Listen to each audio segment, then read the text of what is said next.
آج ہم ایک ایسی عظیم سپہ سالار کا تذکرہ کریں گے جن کے جسم میں 1 انچ بھی جگہ رائے خدا میں زخموں سے خالی نہ تھا، اور ایک ایسا سپہ سالار جنہوں نے کیسر و کسریٰ کے تخت اور تاج کو اپنے پاؤں سے رون ڈالا، روم اور ایران کے شاہی محلات اپنے گھوڑوں کی ٹاپ سے رون ڈالا، اور ایک ایسا سپہ سالار جب ان کا انتقال ہوا اور انتقال کی خبر جب مدینہ منورہ پہنچی تو ہر طرف کوہرام مچ گیا، اور جب ان کو قبر میں اتارا جا رہا تھا تو لوگوں نے یہ منظر بھی دیکھا کہ آپ رضی اللہ عنہ کا گھوڑا اشجر جس پر بیٹھ کے آپ نے تمام جنگیں لڑی وہ بھی آنسو بہا رہا تھا۔ ایک ناقابل شکست اور نڈر جرنیل کو تاریخ آج بھی خالد بن ولید کے نام سے یاد کرتی ہے، وہ جرنیل جن کی رگ رگ میں جنگی اور حربی حکمتیں سمائی ہوئی تھی۔ آپ کے والد ولید بن مغیرہ اور طائف کے عروہ بن مسعود ثقفی کا شمار ایسے معززین میں ہوتا تھا کہ جن کے بارے میں قریش کہا کرتے تھے اگر اللہ کو قرآن نازل کرنا ہی تھا تو ان پر کیوں نہ کیا۔ اسی بات کو اللہ تعالیٰ نے قرآن کریم کی سورہ زخرف میں بیان فرمایا ہے۔ آپ کا سلسلہ نسب یوں ہے: خالد بن ولید بن مغیرہ بن عبداللہ بن عمر بن مخزوم القریش المخزومی۔ آپ کی والدہ کا نام لبابہ صغرا ہے جو رسول اللہ صلی اللہ علیہ وآلہ وسلم کی زوجہ ام المؤمنین حضرت میمونہ کی ہمشیرہ تھی۔ حارث بن ہشام روایت کرتے ہیں کہ میں نے حضرت خالد بن ولید کو کہتے سنا کہ اسلام قبول کرنے سے پہلے میں تقریباً ہر مارکے میں حضور کے سامنے نئے عزم اور ولولے کے ساتھ آتا، لیکن ہر مرتبہ کچھ اس طرح میرے دل پر آپ کا رعب اور دبدبہ طاری ہوتا کہ میرے حوصلے پست ہو جاتے، اور مجھے یوں محسوس ہوتا کہ جیسے کوئی غیبی طاقت ان کی حفاظت فرما رہی ہے۔ بس مجھے یقین ہو گیا کہ یہ لوگ پوری دنیا پر غالب آ جائیں گے۔ حضرت خالد بن ولید قبول اسلام کا واقعہ بیان کرتے ہوئے کہتے ہیں کہ غزوہ خندق کے بعد ایک دن مجھے اپنے بھائی کا خط ملا جس میں انہوں نے لکھا کہ اے میرے پیارے بھائی جان، رسول اللہ صلی اللہ علیہ وآلہ وسلم نے مجھ سے دریافت کیا کہ خالد کہاں ہے۔ میں نے عرض کیا یا رسول اللہ صلی اللہ علیہ وآلہ وسلم، انشاءاللہ وہ بہت جلد آپ کے قدموں میں ہوگا۔ اس خط کے بعد ایک دن میں نے خواب دیکھا کہ میں تنگ اور تاریک بھیانک جگہ سے ایک سرسبز اور شاداب اور کھلے میدان کی طرف جا رہا ہوں۔ میری آنکھ کھلی تو میری دنیا بدل چکی تھی۔ میں نے عثمان بن طلحہ سے مدینہ جانے کا کہا تو وہ خوشی خوشی میرے ساتھ جانے پر رضامند ہو گئے، اور ہم اللہ کی راہ میں نکل کھڑے ہوئے۔ ابھی ہم کچھ ہی دور گئے تھے کہ ہمیں عمرو بن عاص بھی مل گئے، وہ بھی اسی مقصد کے لیے مدینہ جا رہے تھے۔ چنانچہ ہم نے اپنے آپ کو برگاہ رسالت میں پیش کر دیا۔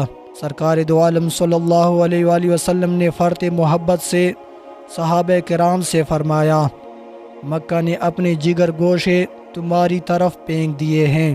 میرے اسلام قبول کرنے پر حضور صلی اللہ علیہ وآلہ وسلم نے فرمایا، خالد، تمہاری عقل اور دانش اور فہم اور فراست کی بنا پر مجھے قوی امید تھی کہ تم ایک نہ ایک دن ضرور مسلمان ہو جاؤ گے۔ دنیا خالد بن ولید رضی اللہ عنہ کو ایک نامور جرنیل اور فاتح کے طور پر جانتی ہے، اور کم ہی لوگوں کو علم ہے حضور علیہ الصلوۃ والسلام نے انہیں کاتب وحی کے منصب پر بھی فائز فرمایا تھا۔ مختلف کتب میں آپ کے کاتب وحی ہونے کا ذکر صراحت سے موجود ہے۔ آپ کا لقب سیف اللہ ہے۔ خالد بن ولید رضی اللہ عنہ مکہ میں قریش قبیلہ کی ایک شاخ بنو مخزوم کے سردار ولید بن مغیرہ کے ہاں پیدا ہوئے۔ بنی مخزوم کی وجہ شہرت، جنگ اور جدل تھا۔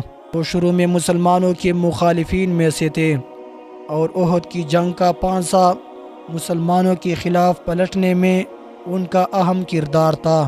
صلح حدیبیہ کے بعد مدینہ میں حضور علیہ الصلوۃ والسلام کی خدمت میں حاضر ہوئے اور اسلام قبول کیا، اور بقیہ زندگی اسلام کے لیے وقف کر دی۔ واقعی کا بیان ہے کہ آپ نے 1 صفر 8 ہجری کو اسلام قبول کر لیا اور معرکہ موتا میں شامل ہوئے۔ اس روز امارت نہ ہونے کی وجہ سے آپ امیر بنے۔ اس روز آپ نے شدید جنگ کی جس کی مثال نہیں دیکھی گئی، اور آپ کے ہاتھ سے 9 تلواریں ٹوٹ گئی۔ حضور صلی اللہ علیہ وآلہ وسلم نے جنگی موتا میں ان کی بھی مثل بہادری پر انہیں سیف اللہ یعنی اللہ کی تلوار کا خطاب دیا۔ حضرت خالد بن ولید نے 125 کے قریب چھوٹی بڑی جنگوں میں حصہ لیا اور کسی میں بھی شکست نہیں کھائی، اور آپ پیدائشی جنگجو سپاہی تھے۔ آپ نے عربوں کے لیے جن علاقوں کو فتح کیا وہ اب بھی ان کے پاس ہے، جبکہ باقی عالمی فاتحین نپولین، چنگیز خان، تیمور اور ہٹلر نے جو علاقے فتح کیے وہ ان کی زندگی میں ہی یا بعد میں ان سے چھین گئے۔ آپ کی مشہور جنگوں کے نام یہ ہے: غزوہ احد، فتح مکہ، فتح طائف، جنگ موتا، معرکہ دومت الجندل، جنگ یرموک، جنگ یمامہ، جنگ اجنادین، فتح حلب۔ مسلمانوں میں یہ تاثر عام پیدا ہو گیا تھا کہ خالد بن ولید ہر جنگ کی کامیابی کی ضمانت ہے۔ اس پر خلیفہ ثانی عمر فاروق نے انہیں سپہ سالاری کے درجے سے ہٹا دیا کہ فتح اللہ تعالیٰ کی مدد سے ہوتی ہے، اور امیر کی اطاعت خالد بن ولید کے کردار کا اہم حصہ تھا۔ انہوں نے اسے بخوشی قبول کیا۔ خالد بن ولید رضی اللہ عنہ کو اپنے انتقال سے پہلے اس چیز کا بہت افسوس تھا کہ وہ میدان جنگ کے بجائے بستر پر اپنی جان دے رہے ہیں۔ آپ 18 رمضان المبارک 21 ہجری 642 عیسوی میں شام کے شہر حمص میں وصال فرما گئے۔ ان کی قبر مسجد جامعہ خالد بن ولید کا حصہ ہے۔ اپنی وفات پر انہوں نے خلیفۃ الوقت عمر فاروق کے ہاتھوں اپنی جائیداد کی تقسیم کی وصیت کی۔ حضرت خالد بن ولید کا پیغام۔ آپ لوگوں نے حضرت خالد بن ولید کا یہ پیغام بہت بار سنا ہوگا۔ آپ فرماتے ہیں، موت لکھی ہوئی نہ ہو تو موت خود زندگی کی حفاظت کرتی ہے، جب موت مقدر ہو تو زندگی دوڑتی ہوئی موت سے لپٹ جاتی ہے۔ زندگی سے زیادہ کوئی نہیں جی سکتا اور موت سے پہلے کوئی مر نہیں سکتا۔ دنیا کے بزدلوں کو میرا یہ پیغام پہنچا دو کہ اگر میدان جہاد میں موت لکھی ہوئی ہوتی تو اس خالد بن ولید کو موت بستر پر نہ آتی۔ یہ تھی جناب حضرت خالد بن ولید رضی اللہ عنہ کی سیرت۔ اگر آپ لوگوں کو یہ ویڈیو پسند آیا ہو تو اس ویڈیو کو لائک کریں۔ اب ملتے ہیں اگلے ویڈیو میں، تب تک کے لیے اللہ حافظ۔